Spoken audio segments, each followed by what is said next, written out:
All northbound lanes shut down. The problem forcing closures on Alcoa Highway. Plus, what you need to know about your morning commute. Your live coverage continues in 1 minute. Plus, honoring a world leader who stood for peace, Shimon Peres' legacy and his impact in the Middle East. Good morning and thanks for joining us. We're glad you're here. I'm Abby Ham. And I'm Russell Bivin. We'll talk about Alcoa Highway, in just a moment. First, though, we want to bring in Matt Sanderson to talk about the forecast. Good morning. Good morning.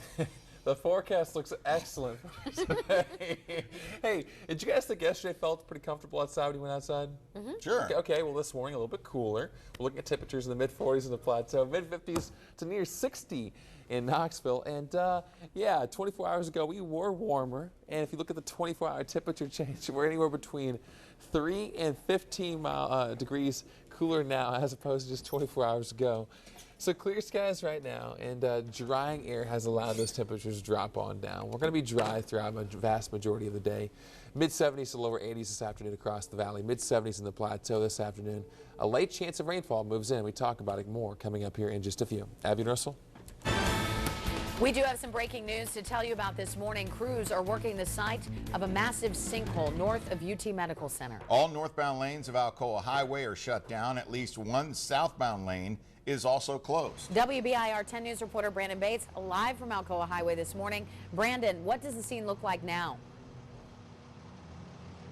Well, Abby, good morning. Right now, the scene is much more active than it was about 30 minutes ago. The first TDOT truck arrived on scene. KUB says it's their responsibility to fix this sinkhole. Here you can see it. The northbound lanes, like you said, both closed, heading into Knoxville right before the bridge by the hospital. You can see the sinkhole has taken over the entire left lane over by the barrier.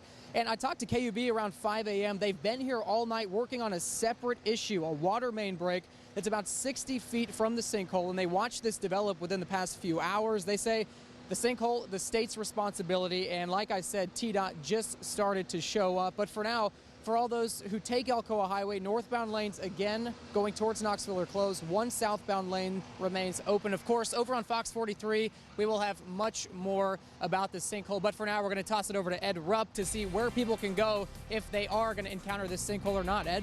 Hi, Brandon. Thank you. Of course, Blount County traffic coming through the Motor Mile. You need to take Pellissippi Parkway over to Interstate 40, and that'll get you around that. If you get past that, they're going to cut you off at John Sevier anyway, so you have to take John Sevier Highway over to Chapman Highway, or maybe Woodson over to Maryville Pike. The only ways you're going to be able to get across the river. So out of Blount County, use Pellissippi Parkway to Interstate 40, and then if you get past that, use John Sevier Highway over to Chapman Highway. Also got a wreck at Broadway and Mineral Springs. Some injuries there, and a wreck in front of Carnes High School this morning as well on Byington Sawway. We'll keep you updated in the 10 News Traffic Center. Guys? Ed, thanks very much. Turning now to your national headlines. Morning today for Shimon Peres, the former president of Israel, known for his visionary work toward peace. He died yesterday at the age of 93. He suffered a major stroke 2 weeks ago. Peres won the Nobel Peace Prize in 1994 for crafting the Oslo Accords, an agreement that called for a Palestinian state and at peace with Israel. He served as prime minister, foreign minister, finance minister, deputy, defense minister, and also president over his 55-year political career. Turning now to news from the campaign trail. Both presidential candidates are declaring themselves the winner of the first debate. That debate brought in record numbers. More than 84 million people tuned in, making it the most viewed political event in history. Trump has received a flood of donations since the debate, nearly $18 million in 24 hours. Meanwhile, the Arizona Republic newspaper is now backing Clinton. It's their first endorsement of a Democratic candidate in the 124-year history of the paper.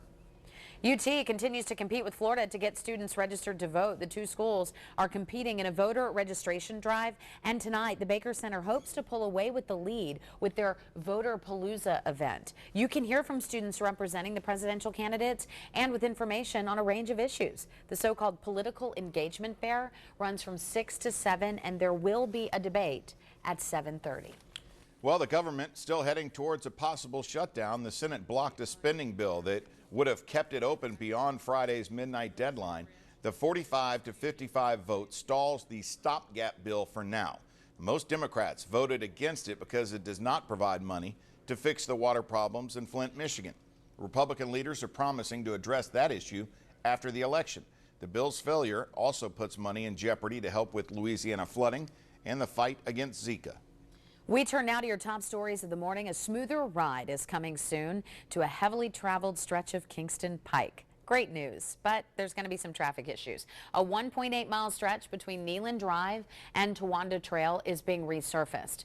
The road work, started last night, and it's expected to last for a few weeks. Crews will be working on Kingston Pike from 7 p.m. to 6 a.m. This schedule will be in place Sunday through Thursday till October 14th. A TDOT spokesperson says more than 28,000 cars travel this section of road every day. Churches and homes line the stretch of Kingston Pike, and people who travel this road say that these repairs are needed. I drive a pickup truck and it rides rough, and so it needs it very badly from my standpoint. If they can smooth out all these dips and manholes, it'll be great.